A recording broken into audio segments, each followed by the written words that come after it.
our surroundings, but the focus is always the same. And let's get to that.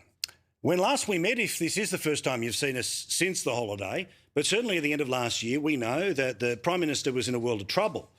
He, of course, had the Minister for Freebies, and she was on the ropes, her own spending, as well as several other members using other people's money to live the high life. We also know that the Prime Minister, well, didn't do well when it came to Bondi, and it felt like it was a major stain on the Prime Ministership many months after winning so handsomely at the last election. And then there's, of course, the economy, where just last week, inflation now goes to almost 4%. Remember, the band it's supposed to sit in is between 2 and 3%. For it to be hitting up towards 3.8, close to 4%, means there's a very good chance there's about to be a rate rise. Now, remember, one of the reasons why this government was able to get back in the game at the start of last year, before the election, was when the very same meeting 12 months ago cut interest rates. 12 months later, it is about to, presumably, increase them. It is going to be a very difficult week. And it should still be a difficult week for the Prime Minister, but, of course, the action is on the other side of the Parliament. The behaviour of the leadership of both the Liberal and National Party and its members has given essentially a free kick to the Prime Minister. You all know the details.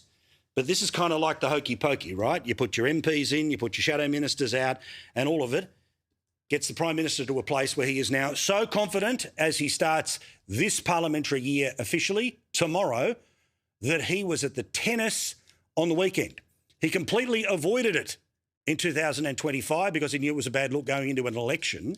He knew it was a particularly bad look this year after the Annika Wells of it all. But no, there he was on Saturday cheering on the semi-finalists making it towards tonight's final.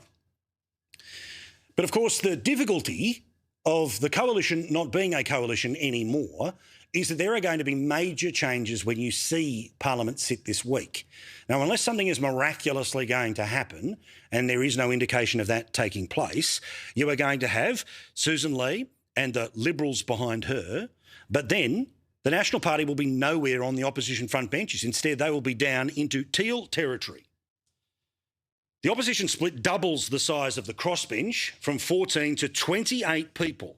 Equal that to the number of Liberal MPs, and it will necessitate changes in the chamber, where the Liberals and Nationals have sat together for decades. A draft plan is expected to propose that the Liberal assistant ministers move to fill the gaps on the front bench. So it's not even going to be the starting 11 or starting 15 or starting 13, depending on what particular sport that you like here, or starting 15, if you like that form of football.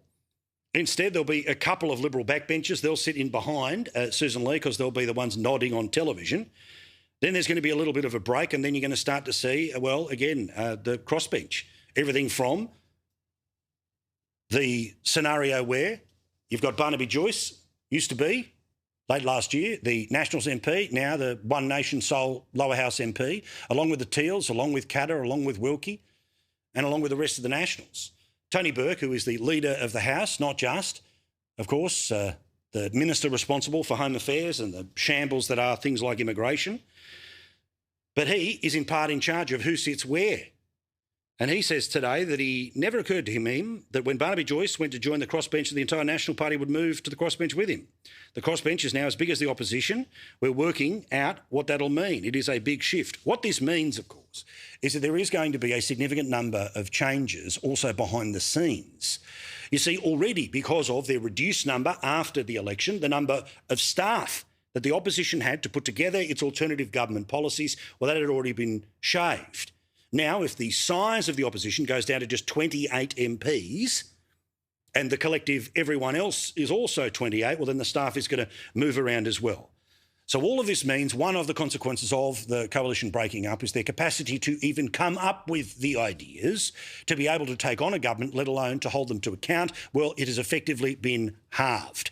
It makes things even easier for a terrible government that, despite all of the things that I just mentioned, including an interest rate rise happening 1 year after the interest rate cut that helped them get returned as the government, well, they get to say this and it's enough to feed a news cycle.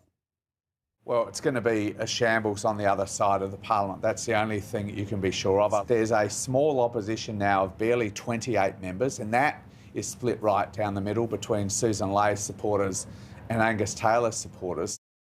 So it's going to be tough. But there's some good news if, like me, you have been keeping an eye on One Nation for a long time. They have just hit their highest number ever in any poll. And it is a very serious poll for them to be topping the charts at.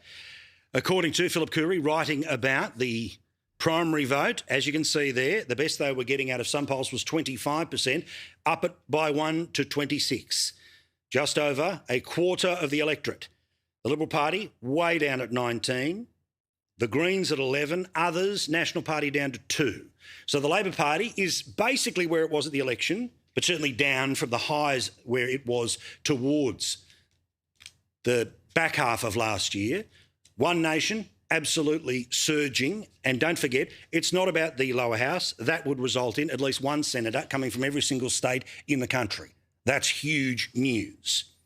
To give you an idea about who is making up this vote, well, you can see here that by generations, you can see Generation Z, that's the youngest of voters, about 18 to 30, 30 to 45 are millennials, 45 to 60s Gen X, and baby boomers are at 35. To take you through this a little cleaner, Labor has the largest number of voters in the youngest group. Labor lead the Greens for the biggest group in millennials. That's 33% to 17%. In fact, sorry, my apologies. One Nation is even outpolling the Greens with millennials, 18%, blimey. One Nation leading Labor in the fight for people my age, 45 to 55, right in there with Generation X. They've had enough, haven't they?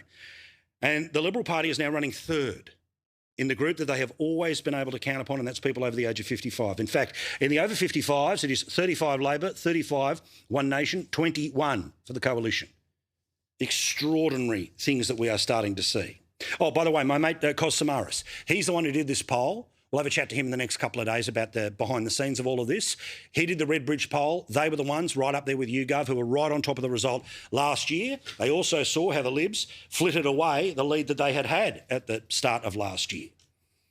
Kos on Twitter tonight is explaining part of his insights into this particular poll. Well, he sees people who are the tradies, the former Howard battlers, well, guess where they're going? Off to One Nation. Between them, 47% of people who have trade or TAFE qualifications, but now the split is almost 2 to 1 in favour of One Nation.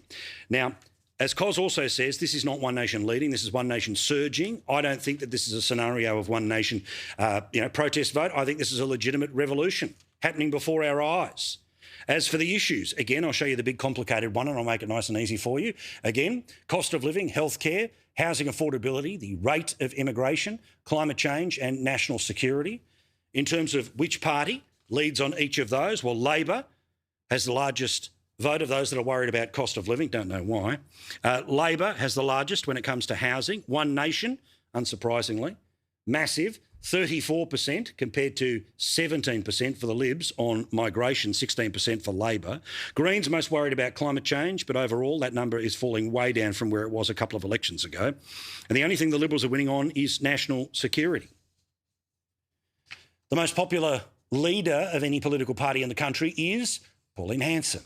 Again, inside these pieces of information released by Redbridge, printed in the Australian Financial Review, have a look at this.